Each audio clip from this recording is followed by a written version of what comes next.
Iraqi fishermen now walk where they once sailed. The bed of the Euphrates, across entire stretches of Syria and Iraq, has turned to cracked dust under a 50-degree sun. Boats rot on dry land, and beneath the mud the river has left exposed. Archaeologists are finding ruins of cities no one had seen for millennia. The river that witnessed the birth of humanity is revealing its secrets as it dies. And to understand the gravity of what is happening, you first need to understand what this river represents. We are not talking about just any waterway. The Euphrates is possibly the most important river that has ever existed on the face of the earth. 2,800 kilometers long, it is born in the frozen mountains of eastern Turkey, where two smaller rivers, the Kara Su and the Murat Su, meet at over 3,000 meters of altitude among the snow-capped peaks of the Taurus mountain range. From there, it descends cutting through plateaus, crosses Syria from west to east, enters Iraq, and continues until it merges with the Tigris, forming the Shatt al-Arab, which finally empties into the Persian Gulf. It is the longest river in all of Western Asia. Its drainage basin covers 440,000 square kilometers, an area larger than all of Germany, and crosses 6 different countries. But the numbers, as impressive as they are, do not tell the true story. What makes the Euphrates unique is not its size, it is what was born on its banks, and what may die along with it if the water stops flowing. The word Mesopotamia literally means between rivers, and the rivers are the Euphrates and the Tigris. It was there, in that strip of fertile land irrigated by these two arteries of fresh water, that humanity took steps that changed everything. The Sumerians, considered by many historians to be the first complex civilization on the planet, flourished on the banks of the Euphrates around the 4th millennium before the Common Era. They were the ones who invented cuneiform writing, the first system of record in human history. They were the ones who developed the first city-states, the first codes of law, the first large-scale irrigation systems. Cities like Ur, Uruk, Nippur, and Eridu were not villages. They were metropolises of the ancient world, with populations reaching tens of thousands of people, sustained entirely by the water of the Euphrates. After the Sumerians came the Akkadians, the Babylonians, the Assyrians, the Chaldeans. Every empire that dominated the ancient Middle East grew by drinking from that same water.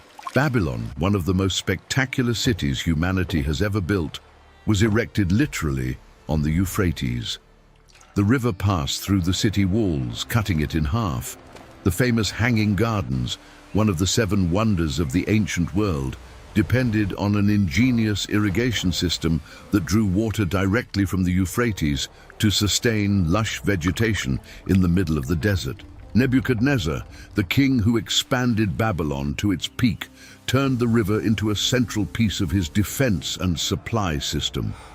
The Euphrates was not merely a natural resource for these peoples, it was the reason they existed. Consider the scale of what we are talking about. If you could put all the bricks used in the construction of ancient Babylon onto a single truck, you would need a fleet larger than any modern army could assemble. The inner walls of the city were nearly 90 meters thick. The royal palace covered an area equivalent to several city blocks of a modern city, and all of this existed because the Euphrates guaranteed water, transportation, and fertility to sustain a population estimated at more than 200,000 people in an environment that, without the river, would be pure desert.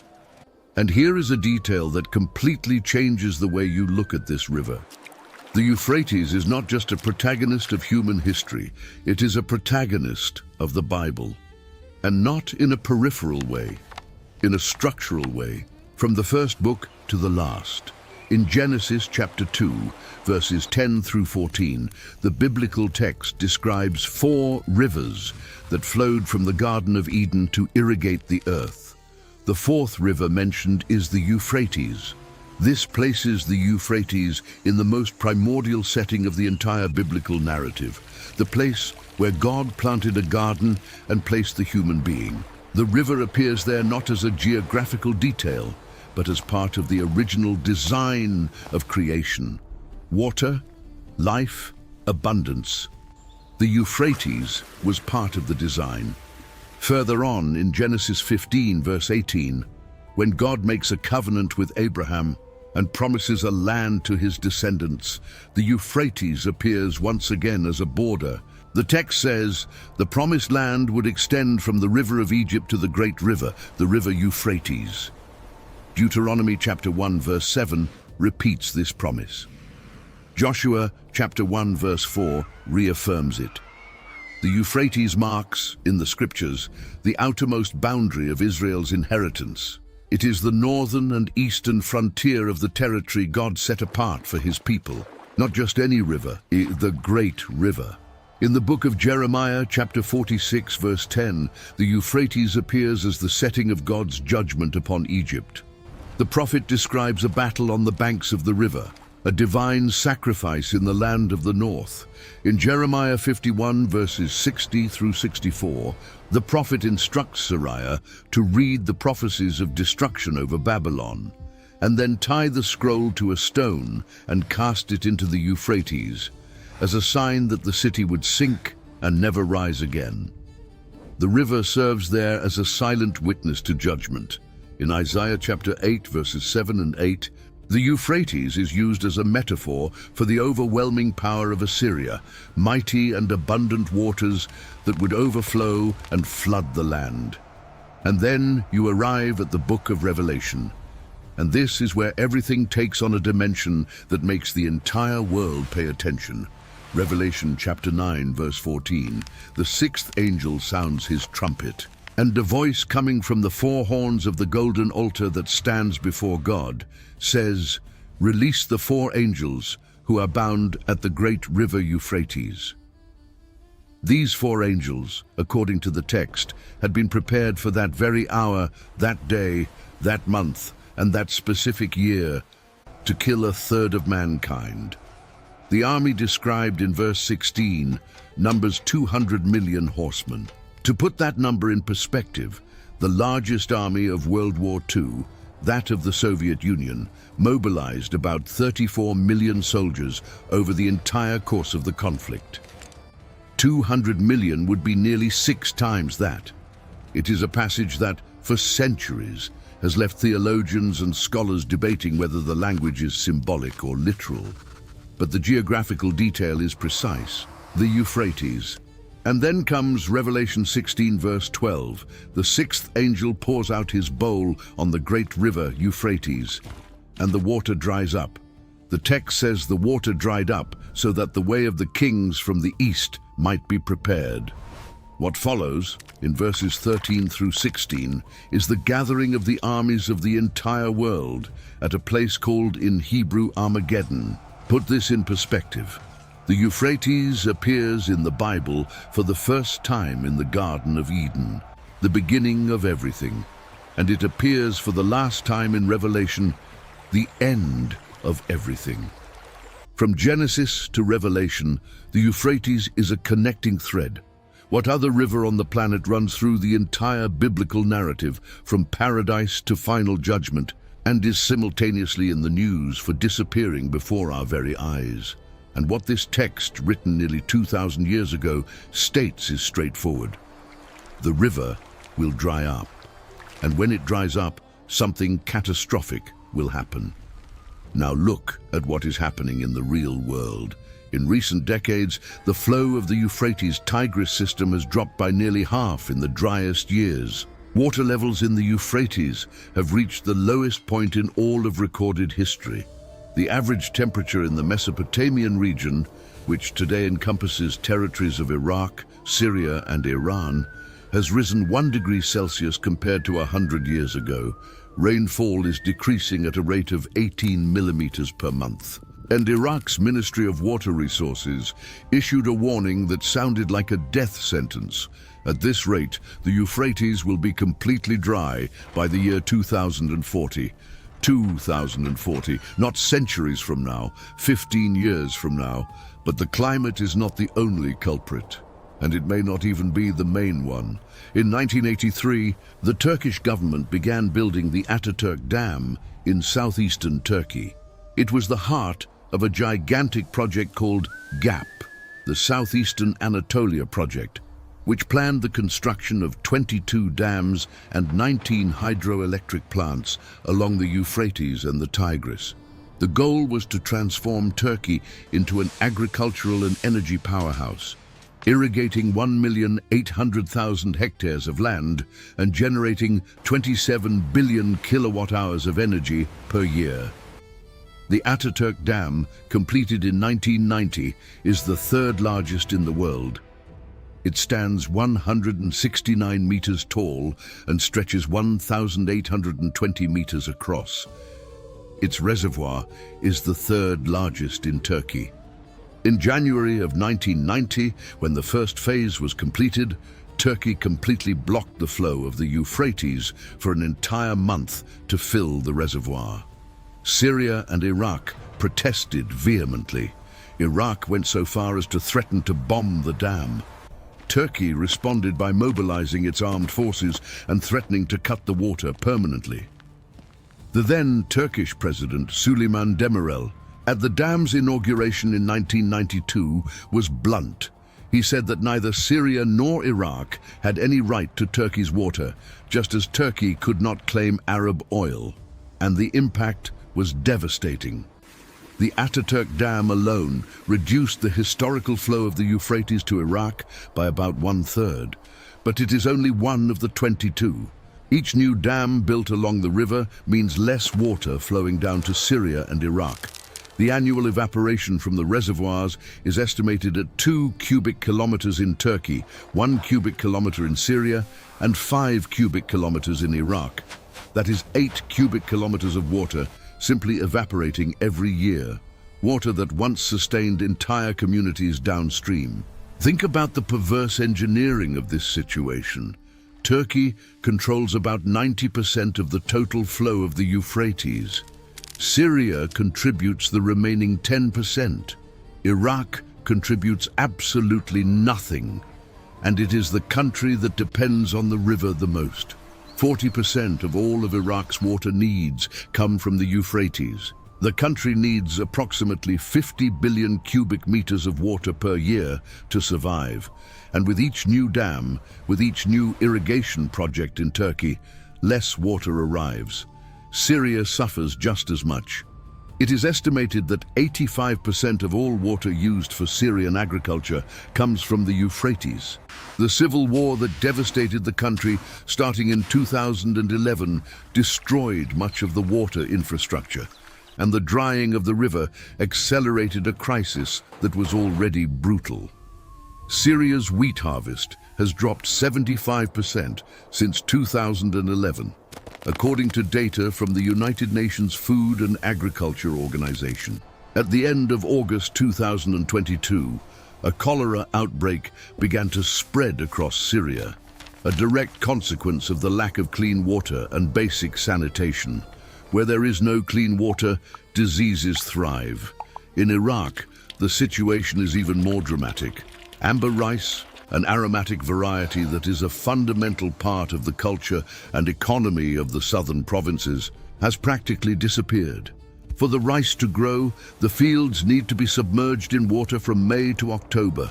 Without water, there is no harvest. Without harvest, there is no income. Without income, there is no way to feed families. Entire communities of fishermen, farmers, and buffalo herders are abandoning lands their families had occupied for generations. The marshlands of Mesopotamia, an ecosystem that had existed for thousands of years and once covered between 15,000 and 20,000 square kilometers, have lost between 84 and 90% of their area since the 1970s. 52 native fish species have disappeared. Wild boars, foxes, water buffalo, migratory birds, an entire chain of life has been decimated. And meanwhile, NASA satellite images show what eyes on the ground have already confirmed. Entire stretches of the Euphrates are dry. The riverbed, which for millennia had been submerged, is now exposed to the sun. And beneath the hardened mud, archaeologists are making discoveries that under other circumstances would be celebrated. Ruins of ancient cities, artifacts of lost civilizations, but that now carry a bitter taste. Every relic found is proof that the river has receded meters and meters beyond any historical record. Where does the water come from when the river that sustained entire empires simply stops flowing? The short answer is, it doesn't. And that is what makes the scenario so terrifying. Now, it is impossible to look at this collection of data, the drought accelerating, the dams choking the flow, the levels dropping to unprecedented marks, the prediction of complete drying within 2 decades, and not think about what is written in Revelation 16, verse 12. The 6th angel pours out his bowl on the great river Euphrates, and its water dries up. For centuries, theologians and commentators debated whether this passage should be read literally or symbolically. Many biblical scholars argued that the Euphrates in Revelation represented the political and economic power of Babylon, and that its drying up symbolized the weakening of that power. Others, especially those who advocate a more literal interpretation of the book of Revelation, have always maintained that the text describes a real physical event. The river will truly dry up. What none of them foresaw is that humanity would watch in real time the beginning of this process, not through supernatural intervention, not through a cataclysmic act, but through a combination of climate change, geopolitical greed, and mismanagement of water resources. And there is a disturbing historical precedent that makes everything even more unsettling. In 539 before the Common Era, the Persian army of Cyrus the Great marched against Babylon, the most powerful city in the world at the time. The walls of Babylon were considered impregnable. They stood, according to estimates by ancient historians, more than 20 meters high and were so wide that chariots could ride on top of them. The city had provisions to withstand a siege of 20 years. It seemed impossible to conquer, but Cyrus did not try to scale the walls. He did not try to break them. He did something no one expected. He diverted the course of the Euphrates. The river passed beneath the walls of Babylon, entering and exiting the city through bronze grates. Cyrus ordered his engineers to build canals that diverted the water of the Euphrates into an artificial lake. The river level dropped so much that the Persian soldiers were able to enter the city walking along the nearly dry riverbed, passing under the walls. That night, described in chapter 5 of Daniel, King Belshazzar was holding a banquet. When the Persians entered, the feast turned into a funeral. Babylon fell in a single night. A river that dries up, an army that crosses, an empire that falls. The prophet Daniel records that Belshazzar died that very night. The Neo-Babylonian Empire, which had lasted nearly 70 years and dominated the entire Fertile Crescent region, disappeared in a matter of hours. It was not toppled by a long siege. It was not eroded by decades of military decline. It was destroyed because of a river that stopped flowing. The water was the fortress. Without the water, there was no defense. And the most extraordinary thing is that Isaiah had prophesied the conquest by Cyrus by name, more than 150 years before it happened. Isaiah chapter 44, verse 28, and chapter 45, verse 1, mention Cyrus as an instrument chosen by God to free the Jews from Babylonian captivity. And the method, the drying of the river, was part of that fulfilled prophecy. 2,500 years later, Revelation 16 describes the same sequence. The Euphrates dries up, the kings of the east march, and what follows is Armageddon. There is a line connecting these events across the millennia. Cyrus dried the Euphrates through engineering. Today, Turkish dams and climate change are doing the same. The mechanism is different, the result is identical, and the biblical text describes exactly this outcome. But it is necessary to go beyond the debate between prophecy and coincidence to see another layer of this story, a layer the news almost never shows. The dispute over the water of the Euphrates is, today, one of the most dangerous geopolitical issues in the world. Turkey, Syria, and Iraq have never managed to reach a formal agreement on the division of the waters. In 1980, a joint technical committee was created among the three countries. The negotiations dragged on for decades with no concrete result. Memoranda of understanding were signed between Turkey and Iraq in 2009, and between Turkey and Syria that same year. None were ratified by their respective parliaments. The Syrian civil war starting in 2011 buried any possibility of cooperation, and Turkey maintains a firm position. The water that originates in its territory is its own. Period. Meanwhile, Iraq bleeds. In 2009, the Iraqi parliament demanded that the government pressure Turkey for a larger share of the water. Iraqi authorities declared that the spring water reserves had plummeted from 40 billion cubic meters in 2006 to just 11 billion in 2009, a drop of more than 70% in 3 years. The Syrian irrigation minister summed up the situation at a ministerial meeting in Ankara that same year. Syria's dams were empty and human needs were urgent. But the official Turkish communiqué after the meeting did not even mention the word water. It spoke only of expanding bilateral trade. 4,500 years ago, two Sumerian city-states, Lagash and Umma, fought what many historians consider the first documented conflict over water in history. It happened on the banks of the Euphrates. The reason was control of an irrigation canal. Today, with nuclear weapons on the board and explosive religious tensions in the region, the dispute over the same river has an incomparably greater potential for destruction. And all of this brings us back to that passage in Revelation, when the text says the Euphrates will dry up to prepare the way for the kings of the East. The image evoked is not merely spiritual, it is strategic. What happens to the military balance of an entire region when the natural barrier that separated East and West for millennia simply ceases to exist? The Euphrates, for millennia, functioned as a natural barrier between the East and the West. Entire armies had to go around it or find shallow crossing points. A mass crossing was an immense logistical undertaking.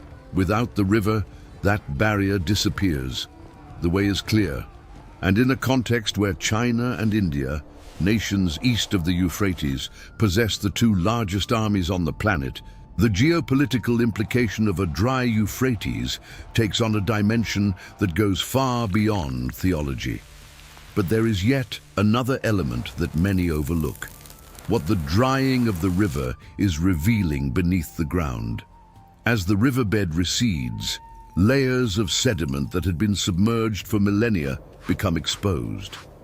Archaeologists in Iraq report the appearance of structures, ceramics, and artifacts from civilizations that thrived there 4,000–5,000 years ago. It is as if the river, in dying, is returning history. Every meter of riverbed that dries is an archive that opens, and every archive tells the same story. Here there was life, water, abundance, and now there is not. Iraq is considered the fifth most vulnerable country in the world to climate change. 90% of its territory faces some degree of water crisis. Sand and dust storms, worsened by the desertification caused by the retreat of the rivers, sweep across the southern and western provinces with increasing frequency. Experts estimate that 50–75% of these storms are caused by factors external to the country, including the Turkish dams. The salinity of the Euphrates in Iraq has increased dramatically because irrigation water used in Turkey and Syria returns to the river loaded with fertilizers and chemicals. The water that reaches southern Iraq is so salinized that in many areas it is no longer fit for drinking or irrigation, and the intrusion of salt water from the Persian Gulf into the Shatt al-Arab, the estuary where the Euphrates and Tigris meet, is advancing upstream. poisoning the last reserves of fresh water in the region. The scenario worsens when you look at the numbers of energy dependents. The Ataturk Dam alone generates 2,400 megawatts of installed capacity and produces 8,900 gigawatt-hours of electricity per year. The entire GAPI project is projected to generate 7,476 megawatts. For Turkey, giving up these dams would be like asking an oil-producing country to shut down its wells. The water of the Euphrates is not merely an agricultural resource for Ankara, it is an energy commodity. And no Turkish government, regardless of its political orientation, has shown any real willingness to reduce control over this source of wealth. Turkey's population exceeds 85 million people. Iraq's is around 45 million. Syria, even devastated by war, still has more than 20 million. That is 150 million human beings whose lives depend in varying degrees on the same water. And that water is diminishing. Every year, less rain falls in the Taurus Mountains. Every year, more hectares are irrigated in Turkey. Every year, less water crosses the border. Perhaps the most disturbing piece of data of all is this. Iraqi government reports warn that both the Tigris and the Euphrates could dry up completely by 2040. Both rivers. At the same time, Mesopotamia, the land between two rivers, could become within a generation a land with no rivers at all. Try to grasp what that means. All of human civilization has in some way its roots connected to this piece of land. Writing, large-scale agriculture, the first cities, the first codes of law, the first structured religious narratives, everything begins there, between the Tigris and the Euphrates, and in less than 20 years, the river that sustained all of that may turn to dust. Whatever your belief or the absence of it, what is happening to the Euphrates deserves attention. If you look at it from a purely scientific perspective, it is an environmental catastrophe without modern precedent. The destruction of a millennia-old ecosystem that sustained millions of people. A water crisis that could destabilize one of the most volatile regions on the planet. A geopolitical conflict in slow motion between three nations that cannot agree on who has the right to what. If you look at it from a biblical perspective, what lies before your eyes is a 2,000-year-old text materializing. The same river that Genesis places in the Garden of Eden and that Revelation places at the end of times is drying up. Not as a metaphor, not as a parable, but as a fact verifiable by satellite. And if you look through the eyes of those who live on the banks of the Euphrates, none of this matters. Neither science, nor prophecy, nor geopolitics. The people living on the banks of the Euphrates do not read biblical prophecies. They do not follow climate reports. They only know that the river that fed their families for generations is disappearing. Children who grew up fishing now walk where their grandparents once sailed. Farmers who planted wheat at the water's edge now face cracked soil and harvests that never come. For them, the drying of the Euphrates is not a theological debate or an environmental agenda. It is hunger. It is thirst.